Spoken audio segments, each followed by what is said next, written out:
साई जय बंदीश्वर जगत गुरु रामपाल जी महाराज भगवान की जय हो। बहुत बड़ी दया है बहन के ऊपर परमपिता परमेश्वर सारी सृष्टि के रचनहार सतगुरु रामपाल जी भगवान की। सबसे पहले तो बहन को परमपिता परमेश्वर ने जो शारीरिक जो रोग था, एक ऐसा रोग जिसके चलते आदमी सुख शांति से रह नहीं सकता, भक्ति तो कोसों दूर की बात है, उस कुष्ठ रोग से परमेश्वर ने बहन को दूर किया, अपनी इस भक्ति से जोड़ा। वरना काल भगवान ने तो बहन को ऐसा सजा दे के संचित कर्मों के दबाव के चलते भगवान से दूर करने की पूरी योजना बना रखी थी। तो सबसे पहले तो उस परमपिता परमेश्वर ने बहन को शारीरिक रोग से जो है वो निजात दिलाया, अपनी सत भक्ति के लिए, अपने आत्मा के आत्म कल्याण के लिए।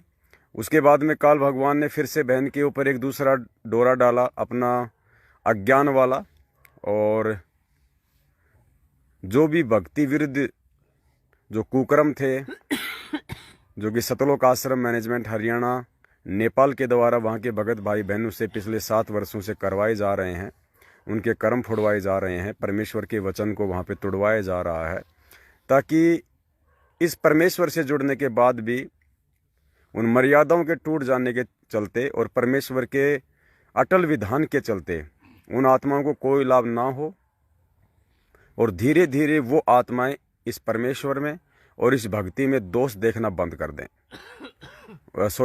शुरू कर दें, ताकि वो इस परमात्मा से सदा सदा के लिए दूर हो जाएं।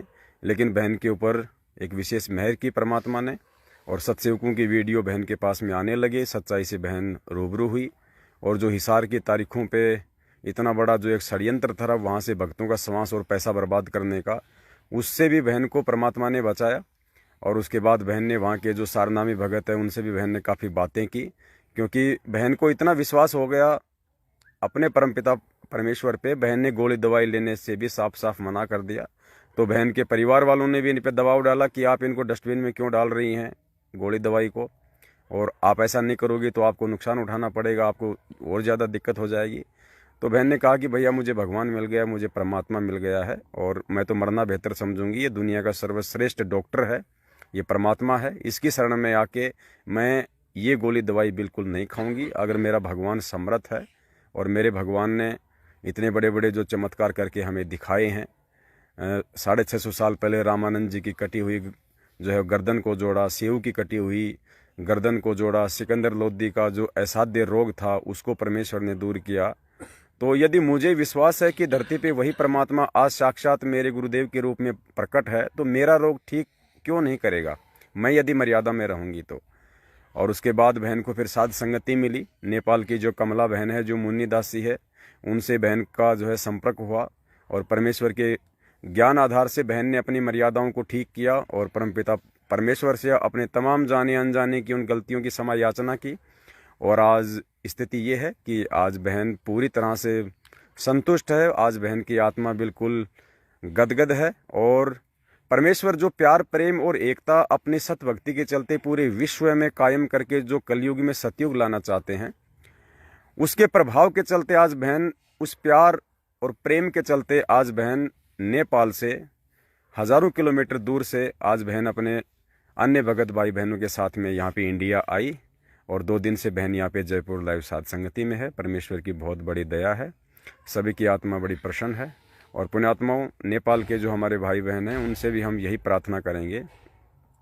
देखो, जिस प्रकार वो परमपिता परमेश्वर अपने बच्चों को समझाने के लिए उनकी जो भांग जो पिला रखी है उनको अज्ञानता वाली, इस काल भगवान ने उसका नशा उतारने के लिए अपने आप को पता नहीं वो किस किस प्रकार की उपाधियों से सुशोभित करता है, अपने आप को दास कहता है, अपने आप को पता नहीं और भी मतलब ऐसी ऐसी बातें बोलता है कि तुम कम से कम मुझे अपना नौकर समझ के आ जाओ मेरी शरण में, तुम मुझे अपना दास समझ के मेरी शरण में आ जाओ, अपना आत्म कल्याण करवा लो, ये खैरात जो आज तुम्हें मिल रही है ये आगे तुम्हें नहीं मिलेगी।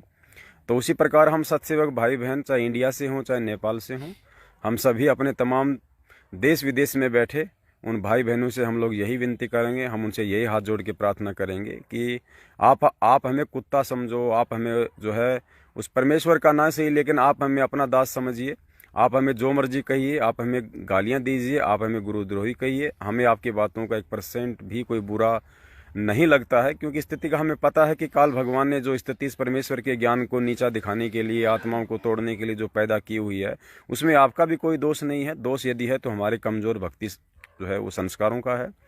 तो हम तो आपसे ये विनती कर सकते हैं, निवेदन कर सकते हैं कि ये ज्ञान मार्ग है और ये कलयुग की बिचली पीढ़ी है। परमेश्वर ने हमारे को तत्व ज्ञान रूपी 2 आँखें और ये चरम दृष्टि वाली 2 आँखें, कुल मिला के 4 आँखें दी हुई हैं। कम से कम हम इनका प्रयोग करें, सही गलत का हम निर्णय करें। किसी की वीडियो देखने से या किसी के विषय में कोई बातचीत करने से नामखंड नहीं होता है। यदि इसी प्रकार से नामखंड होता है तो फिर समझ लीजिए परमपिता परमेश्वर सतगुरु रामपाल जी भगवान ने सत्य का निवेरा करवाने के लिए फिर तो नकली संतों महंतों की वीडियो, ऑडियो, उनकी पुस्तकें दिखा के सबसे पहले पूरी संगत का नामखंड कर दिया है। तो पुण्यात्माओं, आप इस भ्रमणा से बाहर निकलो। कहे कबीर सोई जन मेरा, जो नीर खीर का करे निवेरा। परमेश्वर ने अपना विधान बता दिया है, संविधान बता दिया है। चलना आप और हमको स्वयं पड़ेगा, सही गलत का निर्णय हमको स्वयं करना पड़ेगा। ये हमारी परीक्षा का समय है। आज टीचर हमारा कुछ भी सहयोग नहीं करेगा। आज हमें परमेश्वर ने जो 27 वर्षों से जो सिलेबस पढ़ाया अध्यात्म का, उस आधार से आज हमारी ये परीक्षा चल रही है। और यदि हम इस परीक्षा में फेल हो गए, पुण्यात्माओं, अनंत युगों के बाद ये परमात्मा पता नहीं संभाले या ना संभाले, क्योंकि ये परमेश्वर यदि एक बार नाराज हो गया तो ये कब मनेगा इसका कोई आइडिया नहीं है। तो नेपाल के भाई बहन थोड़ा सा विचार करें। और जो कमला बहन है, मुन्नी दासी है, और हमारी बहन जो आज जयपुर में आई हुई है, आप इनसे संपर्क करें और जो भी आपको शंका है आप उनको दूर करें और परमेश्वर के ज्ञान आधार से आपके हर शंकाओं का समाधान किया जाएगा। आपको सच्चाई से रूबरू करवाया जाएगा। देखिए, हमें चाहिए परमात्मा, हमें चाहिए भगवान, और भगवान मिलेगा सत्य को धारण करके, सत्य मार्ग पे चलने से। ना हमें परमपिता परमेश्वर सतगुरु रामपाल जी भगवान का जो कलयुगी परिवार है, उनके बेटा बेटी, भाई बंधु, रिश्तेदार, जवाई हैं, आपका जो कोऑर्डिनेटर है, नामदान संचालक हैं, वो हमें पार नहीं करेंगे। ना हमें कोई पवनदास को राहत दे सकता है, ना हम एक दूसरे को कोई राहत दे सकते हैं, ना हम अपनी भक्ति किसी को दे सकते हैं, ना कोई किसी को वो कर सकता है। लेकिन एक मौका है कि जो परमेश्वर ने साध संगति के माध्यम से हमारे को दृढ़ होने के लिए, हमारे को आत्मिक रूप से मजबूत होने का जो एक सौभाग्य प्रदान किया है, उसका हम भरपूर लाभ उठाएं। और हमारे अंदर जो भी कमजोरियां हैं, जो काल भगवान ने डाल रखी हैं, कुछ हमारे कमजोर संस्कारों के चलते, कुछ ये इस ज्ञान को अधिक ना सुन पाने के चलते, तो उन सभी कमियों को आज परमपिता परमेश्वर सतगुरु रामपाल जी भगवान की शारीरिक रूप से जो अनुपस्थिति है, उसमें हम अपने आप को जो है वो मजबूत करें। एक प्रकार से साध संगति को आप जी एक ट्यूशन कह सकते हैं, क्योंकि आध्यात्मिक रूप से हम सभी बहुत ही ज़्यादा कमज़ोर थे। तभी तो बरवाला कांड हुआ, काल भगवान का दाव लगा, और हम नादानों की उन गलतियों के चलते जो बरवाला कांड में गुरु को मानुष समझने के चलते हुई थी, जो काले कपड़े पहनना, पुलिस वालों के साथ में लड़ना झगड़ना, अपने गुरुदेव के ज्ञान को साइड में रख के गुरुदेव के भाई के आदेशों को ज़्यादा महत्व देना, उन कोऑर्डिनेटरों की बातों को ज़्यादा महत्व देना, गुरुजी के परिवार वालों की बातों को ज़्यादा महत्व देना, आंखों पे काली पट्टी बांध के उनके तमाम आदेशों पे जो कि गुरु वचन और मर्यादाओं के खिलाफ थे, उन पे विश्वास करके अपने परमपिता परमेश्वर को जो है वो दुखी करना। तो आज हम अपने उन तमाम गलतियों का हम सुधार करें, यदि हमें मालूम हो गया है तो, और अपने परमपिता परमेश्वर को वापस ज्ञान आधार को अपना के साध संगतियों से जुड़ के हम उनको जो है खुश करें, ताकि वो मालिक हम पे वापस वही रजा बख्शे और अपने बच्चों को शारीरिक रूप से दर्शन दे, और परमेश्वर साक्षात जो है वो सत्संग और आशीर्वाद का लाभ हमारे को पुण्य दे, जिस लाभ से हम पिछले 7 वर्षों से वंचित हैं और हम एक बहुत ही बड़ी पीड़ा का अनुभव कर रहे हैं। तो आप सभी नेपाल के भाई बहन से, हम सभी इंडिया के भाई बहनों की, हम सत्सेवकों की आप लोगों से हाथ जोड़ के जो है वो यही विनती है। और भी बहुत सारे भाई बहन बैठे हुए हैं, क्योंकि हमारी तो साथ संगति चलेगी। कुछ भाई बहन जिन्हें सोना होगा वो सो भी जाएंगे, कोई दिक्कत नहीं है। बाकी जो साथ संगति करना चाहेंगे, क्योंकि पुण्यात्माओं ये समय बाद में नहीं मिलेगा। बाद में तो केवल हमारे को परिणाम मिलेगा कि बेटा तू फेल तू पास, तू फेल तू पास। आज मौका है एग्ज़ाम देने के लिए। आज हमारे को ये पासबुक मिली हुई है साध संगति की। आज हम इसको जी भर के हम इसको पढ़ लें, अच्छे से हम इसका अध्ययन कर लें। ये हमारे ही काम आने वाली है, दूसरों के काम नहीं आने वाली है। तो काफ़ी समय हो गया है और दास चाहेगा कि आप लोग भी, क्योंकि कल भी पूरी रात लाइव चला था 4-5 बजे तक, उसके बाद भी लाइव चला था, तो दास चाहेगा कि आप भी थोड़ा सा आराम कीजिए और हम भी पिछले 2 दिनों से काफ़ी वो थके हुए हैं, क्योंकि परसों भी नहीं सोए थे, कल रात को भी नहीं सोए थे और आज भी नहीं सोएंगे। तो फिर हम तो हैं तो एक जीव श्रेणी में, ये शरीर है, इसकी भी एक लिमिट है, तो थोड़ा सा हमें भी आराम चाहिए। तो आपस में हम बैठ के 5-10 मिनट थोड़ा साथ संगति कर लेंगे, एक चाय आराम और ले लेंगे, उसके बाद में हम भी आराम करेंगे, आप भी आराम कीजिए। और आगामी समय में कहाँ कहाँ साथ संगतियाँ हैं, आप जी संपर्क में रहें। फेसबुक पे हमारा जो पेज है शंका समाधान विद पवन दास, आप उसको फॉलो करें। हम लोग लाइव आते हैं, आप लाइव सेशन को अटेंड कीजिए, ज्ञान आधार से अपने आप को मजबूत कीजिए। और फेसबुक पे भी हमारा चैनल है शंका समाधान विद पवन दास, उसको भी आप जी जो है वो सब्सक्राइब कीजिए। और ज़्यादा से ज़्यादा इस साध संगति के माध्यम से परमात्मा भगत समाज को जो जागरूक करना चाहते हैं, इन वीडियोज़ को आप जी शेयर कीजिए, क्योंकि पुण्यात्मा देश और दुनिया को जगाने का काम संत रामपाल जी भगवान के हाथ में है। हमारी सेवा केवल हमारे भटके हुए भाई बहनों को वापस मुख्य धारा में लाने की है, जिसके लिए हमने कमर तोड़ मेहनत करनी है, क्योंकि हमने अपने गुरुदेव की अनुपस्थिति में अपना शिष्य धर्म निभाना है। कल को परमेश्वर आके ये ना कह दे कि हे नालायक, हे मंदबुद्धि प्राणी, जब तुझे सारी हकीकत का पता था, मेरे ज्ञान का पता था, बरवाला कांड का पता था, मेरे परिवार वालों की मनमानी हरकतों का पता था, उसके बावजूद तू चुपचाप क्यों बैठा रहा? तुझे किस बात का भय था? और नालायक, मुझ जैसे समर्थ की शरण में होने के बाद भी यदि तुझे भय है तो अभी तू कुछ और जन्म यहाँ रह और इस भय को समाप्त कर, उसके बाद मैं तुझे सतलोक लेके चलूँगा।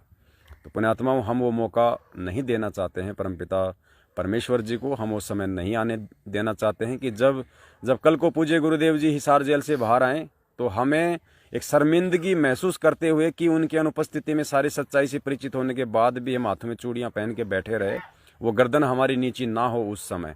इसके लिए हम लोग सतगुरु वचन पे चलते हुए हम स्वयं भी पूरी सावधानियां बरत रहे हैं और अपने भाई बहनों को भी काल जाल की जो सूक्ष्म चाल हैं जो इस काल भगवान की, जिसको हमारे वो नादान भाई बहन नहीं समझ पा रहे हैं और जिसके चलते वो बार बार गलतियां करके अपनी मर्यादाएं खंडित कर रहे हैं और नित्य निरंतर वो अपने परमपिता परमेश्वर सतगुरु रामपाल जी भगवान के चरण कमलों से दूर होते जा रहे हैं।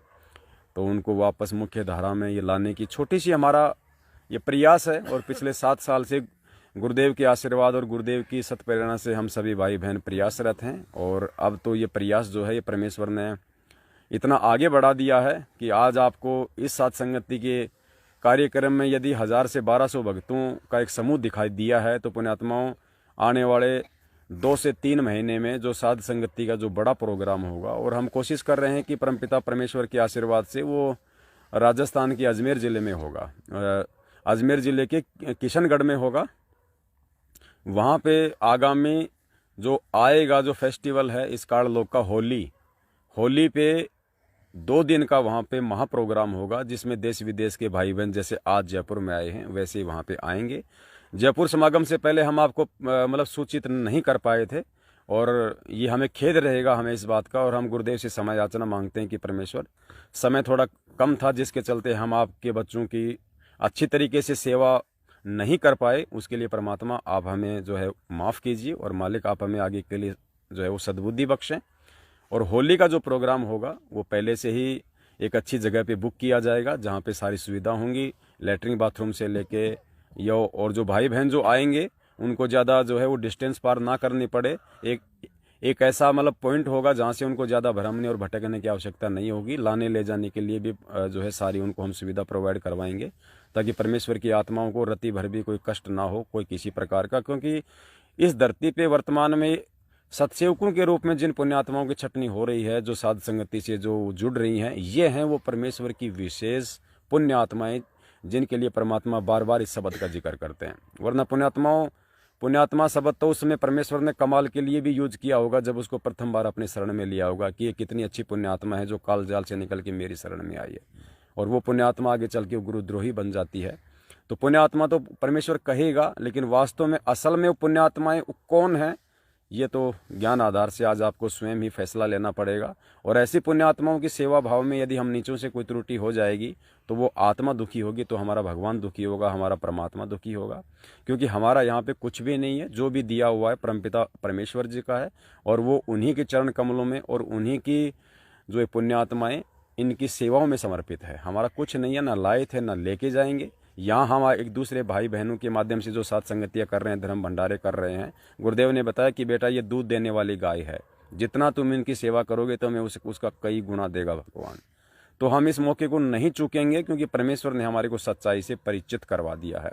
और हम निवेदन करेंगे कि आप भगत भाई बहन भी समय रहते अपनी आंखें खोलें, वरना पुण्यात्माओं ये वही भगवान है जिसने त्रेता युग में हिरणाकुश की छाती फाड़ दी थी, और आज ये मतलब चींटी तक को सताने के लिए भी मतलब मना करता है। तो ये देश काल और परिस्थितियों की बात है, आप इस मौके को समझें।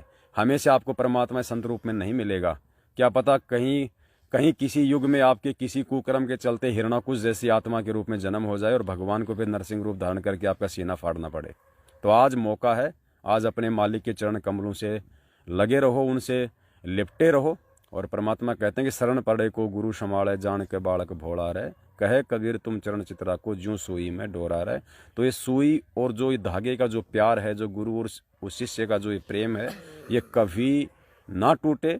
और ज्ञान आधार रूपी डोर से हम सदा हम उनके चरण कमलों से लगे रहें। हमारी परमपिता परमेश्वर से बस यही एक इच्छा है, यही एक अंतिम एक कामना है। और मालिक हम सब पे इसी तरह से साध संगतियों की और धर्म भंडारों की रजा बख्शे रखें। और हम सभी अपने मालिक से अरदास करते हैं कि हे परमपिता परमेश्वर, यदि आप हमारे किसी भी कर्म से यदि थोड़े से भी प्रसन्न हैं, तो परमेश्वर आप अपनी उन भटकी हुई आत्माओं को थोड़ी सद्बुद्धि दें, आप उनको सत्प्रेरणा दें, ताकि वो आत्माएं जो है वो जल्द से जल्द साध संगतियों से जुड़ें और धर्म भंडारों से जुड़ के आगामी विनाशकारी समय से अपनी जीवन रक्षा के लिए अपने पांचों यज्ञ पूर्ण करें। और परमेश्वर, ताकि आपको भी किसी प्रकार का इस काल लोक में आके और मतलब दुखी करने का हम नीचों को एक मौका ना मिले। जैसे आप 650 साल पहले हमसे दुखी होके गए थे परमात्मा, आज हम बिल्कुल नहीं चाहेंगे कि आज आप 650 साल पहले की तरह हम नीचों से फिर से एक बार दुखी होके जाएं और हम ये मौका चूकें। तो इसी के साथ हम आज का लाइव साध संगति का एंड करते हैं।